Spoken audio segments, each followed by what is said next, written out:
Hey, what's going on, everybody? It's Wilhelm Screamin'. Welcome back to another day in Destiny 2 for some more Destiny 2 news and Witch Queen Season of the Seraph intel.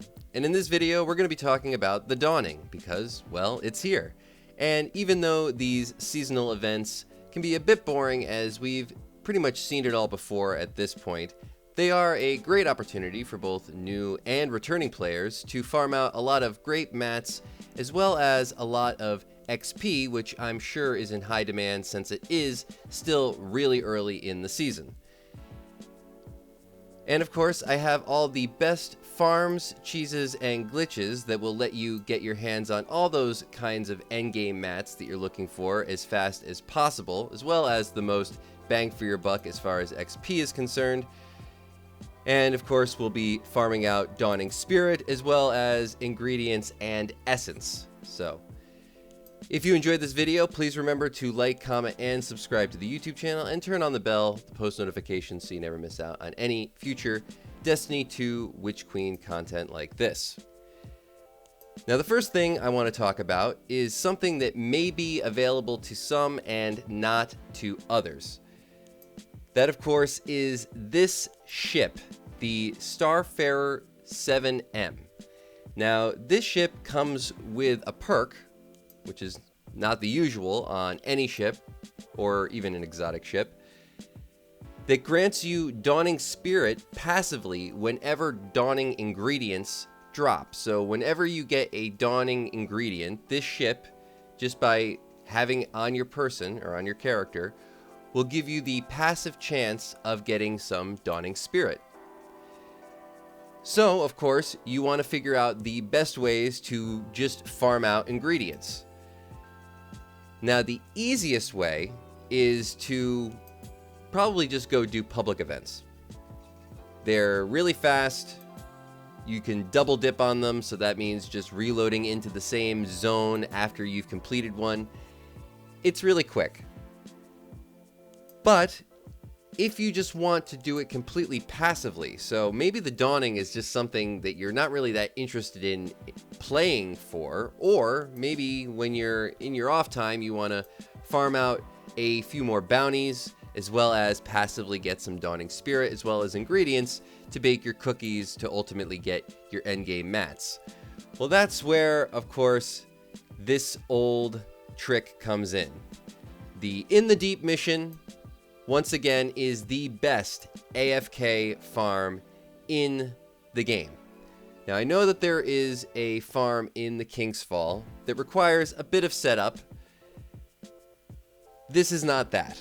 This is about as simple as it comes, and it can be used on all three characters, as all three classes now have Devour.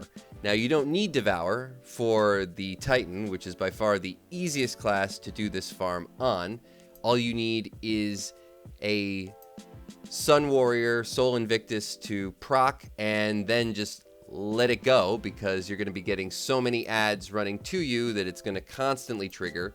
It is by far the easiest farm in the game. The In the Deep mission is the best farm in the game if it's available to you. I have it on a repeatable checkpoint on a character just because it's so good. But this will, of course, be available on a weekly rotation. We just had it last week, unfortunately, but it will be available again. It's one of 3 missions, so it does come around fairly often.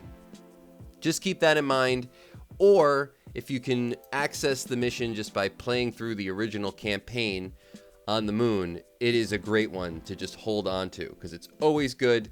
And I've actually tried other AFK farms, specifically the one in the Midas mission, or at the end of the Midas quest, which is part of the Cabal campaign from 2 seasons ago. For some reason, it was not awarding ingredients, so that's another thing to keep in mind. This is the go-to. This is an AFK farm. If you're on a controller, you can just tie a rubber band around the trigger of your controller on a Hunter or on a Warlock. Make sure Devour is procced and you'll be fine here. You will not take enough damage from any of the ads to actually kill you, so long as you're continually putting out damage and Devour is procced. And like I said, on the Titan, well, it's just that much easier. No setup required, just the subclass, throw the hammer, proc Sol Invictus, and let it go. Have fun. If you want to set up a macro for this, I can only imagine how long you'll be able to do it for. But you're going to be getting, of course, ingredients and Dawning Spirit. So that's the best farm for that. Now, if you want Essence, which I'm sure is another thing that most people are going for, probably the most sought after thing that people are going for, the easiest way to get Essence is to go and do Legendary Lost Sectors. Now you can run them solo or you could run them in a group, but in any case, a Legendary Lost Sector is going to be the fastest playable way of getting Essence of Dawning. However, if you want just easy Essence, I mean, I don't know if it's that much easier than running a Legendary Lost Sector in a group, but you can of course queue up the old investigation mission, part of the Witch Queen campaign. Very, very simple. Just play through till the very end, and they did patch this a little bit. You used to be able to save right before the checkpoint, and then you could just run over to Finch to complete the mission, and that last checkpoint would actually be the thing that awarded you whatever the seasonal activity was. In this case, it would be Essence. It's a little bit different now. You have to actually do the last encounter. But if you're with a group of 1 or 2 people and you're doing this on the just regular mode, non-legendary, you're going to get through it so fast. Whether or not that's faster than a Legendary Lost Sector on the right day, it's debatable. I think if you have this queued up, if you have the checkpoint saved, it's worth having. Maybe just another thing to actually keep in your vault of like go-to activities, just have that checkpoint loaded up for any future content that might be around this. So this might be just a good opportunity to do that, because it's very simple. You just got to play till the very last checkpoint.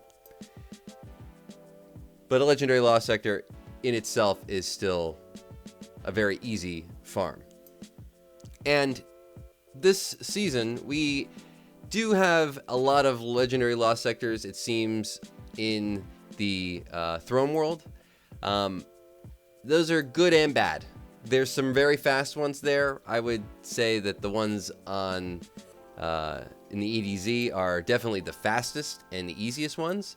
But I will say that a lot of them here are, well, the ads are fairly squishy. That's all I'll say.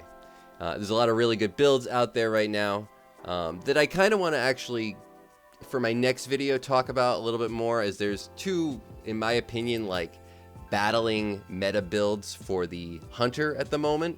And even though one's getting a lot of attention, I actually don't think it's quite as good as the previous one. But let me know in the comments if you want me to maybe elaborate on that a little bit more in a future video. Now, once you have all the materials you want, the best cookie to actually bake is the bright dusted snowballs. This is because you bring them right over to Tess Everest. Definitely the easiest one to deliver, but also if you are doing the In the Deep mission or just killing Thrall in general, it's going to be the materials that you're going to be getting. So the 2 materials you get from the In the Deep mission, as well as, like I said, the Dawning Spirit that you'll be getting passively if you have that ship, will also be awarding you the exact same ingredients that you'll need for these particular cookies, which are also the easiest ones to deliver. And you'll be getting more Dawning Spirit that way. So all around, I think that's pretty much everything as far as the best ways to either passively farm out this seasonal event or actively farm out this seasonal event. Hopefully you enjoyed this video. Please remember to like, comment, and subscribe to the YouTube channel if you did, and turn on the bell notifications so you never miss out on any future Destiny content like this. You can also follow me on Instagram or Twitter. They'll be linked in the description box down below. Any of those things I just mentioned also enter you into any future giveaways on this YouTube channel, and I do one every 1,000 subscribers, so you never want to miss out. And of course, if you've watched this far, if you want to leave a comment about what you think about the subject for my possible next video is, or if you want to leave a hashtag season of the Seraph or a hashtag Witch Queen in the comment section down below, or even a hashtag The Dawning in the comment section down below. I'll give you another entry into the next giveaway for this video. And remember, I do those on all videos, so if you haven't done this on a previous piece of content on this channel, you can always go back, check out another video, and of course, do it again. And once more, I am Wilhelm Scream. Of course, we will see you next time.